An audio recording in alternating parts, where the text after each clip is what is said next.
Salutare și bine v-am regăsit la un episod. Astăzi ne jucăm Pixel 3D.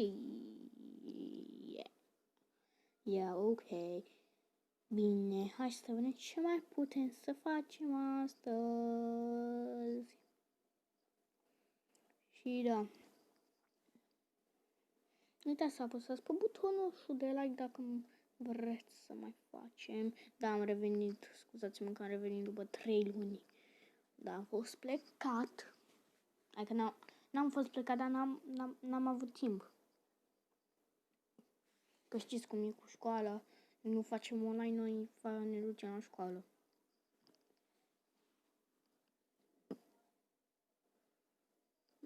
Da.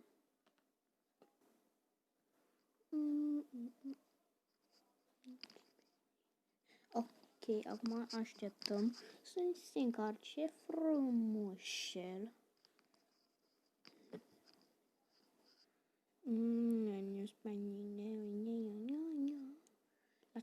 La 5 like-uri o să facem face reveal. Face reveal, ok? Bine. Scuzați că nu mi se încarcă atât de greu, dar ok, cool.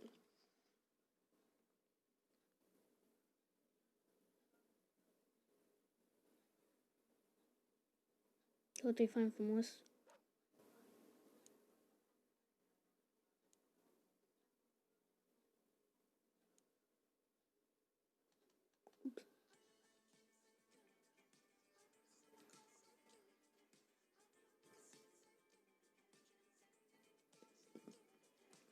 Mi-a dat publicitate pentru că am vrut eu să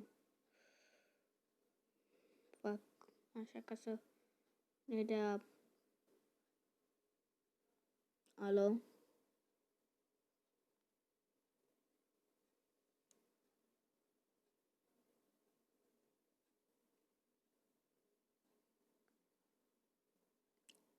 Eu aș vrea ăsta. Și ăsta? Același lucru. Ok, ok. Hai să ne băgăm.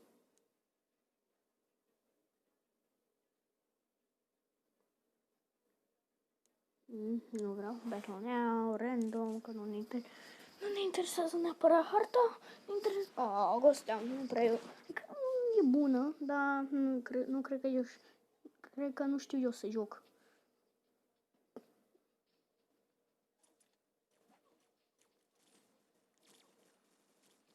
Da, și nu știu.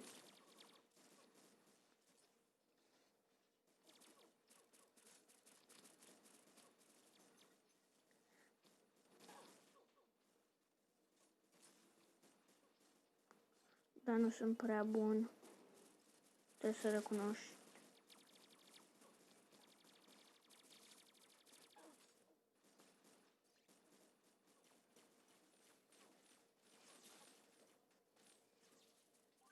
Ne dăm.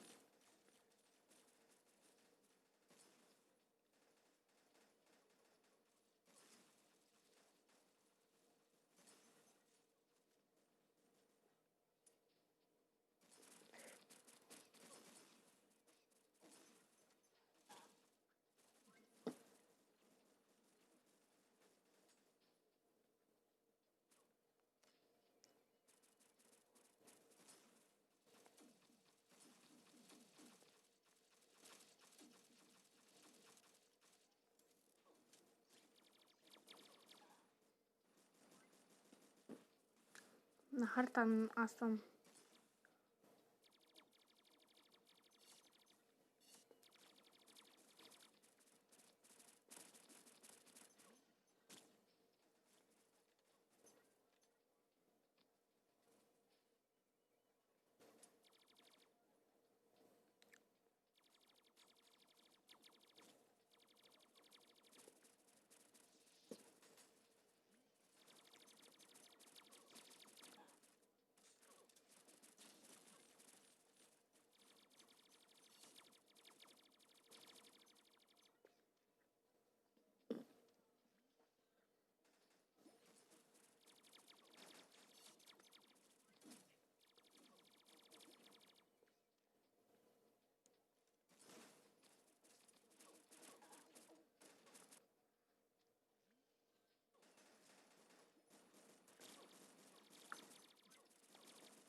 Da, scuzați că nu prea vorbesc, dar sunt prea concentrat. Vreți să facem după asta videoclip cu Bison, să vedeți. Da, să uitați și la primul, la al doilea meu video, pardon. Ok. O să vă uitați și la al doilea meu videoclip pentru că să vezi cât de noob eram atunci și cât de pro am ajuns acum cu Bison. Ok? Da, și în rândul ăsta și vă arăt. Ok?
What the heck? Pot să-i dau hatch.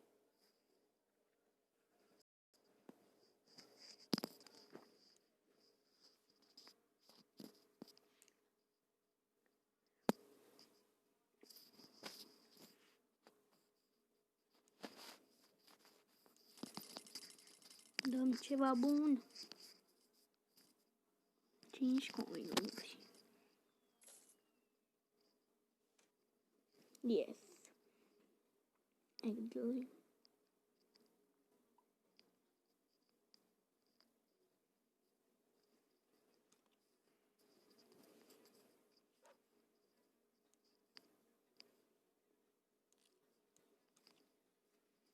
Ok, acum am să vă arăt cam cât de prost sunt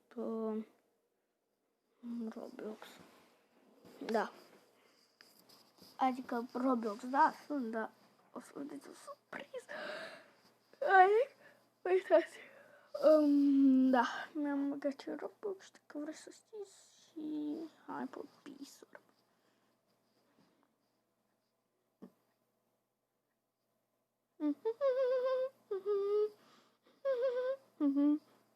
Pe Bison. Când le editez o să văd și eu cum a ieșit. Ok? Când le editez. Bine, da, am schimbat eu murdar, că am pus din greșeală murdar. După aia când l-am editat mai de mult mi-am dat seama și da.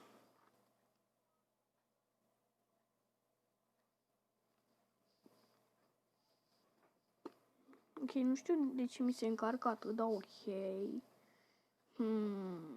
Încarcă-te, încarcă-te, încarcă-te, încarcă-te, încarcă-te, încarcă-te, încarcă-te, încarcă-te, ok, nu vreau să se încarce, da, mi-am băgat Robux. O să vă zic acum, dacă vreți. Da, o să vă zic. Am la spart staff-ul, Beekeeper Mask, Mandobeltul, backpack-ul albastru și încă o albină în plus, atât.